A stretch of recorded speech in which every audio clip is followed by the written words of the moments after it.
Hey guys, welcome to another Gauging Gadgets Garmin Vivoactive 3 or Vivoactive 3 Music tutorial video. In this video I'm going to show you how to set GPS waypoints and then navigate to them. So it's really simple. The first thing we need to do is hold down the button right here to open up the control menu. So once the control menu comes up, you'll see this little waypoint button right here. It looks like something you'd find on Google Maps or something like that. So just select that, and then it will look for GPS, and then once it finds a good GPS signal, it'll come up with your location and GPS coordinates as well as your elevation. All you need to do now is select Save. Then we'll select a marker for the waypoint. I'll do a hospital symbol just for fun. Once you select the waypoint icon, swipe from left to right to go back home, and then short press the button on the right side of your watch.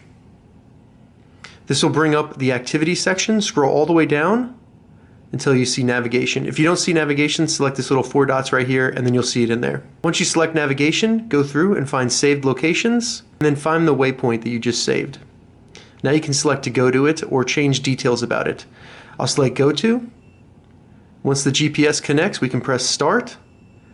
And then as you see, it's telling me which direction to go to and then the distance remaining until I get to the waypoint. You can even swipe down to see more information about the waypoint navigation. To stop it, all you need to do is short press the button on the right side, and then there you go, you stopped it. So that's how you create GPS waypoints and navigate to them using the Vivoactive 3 or Vivoactive 3 Music. If you have any questions about this tutorial, leave a comment below. I'll get back to you as soon as I can. If you'd like to see more Vivoactive 3 tutorial videos, check the link in the description. If this video helped you, give it a thumbs up, and please consider subscribing to my channel, Gauging Gadgets, for more gadget reviews and tech tutorials. Thank you so much for watching.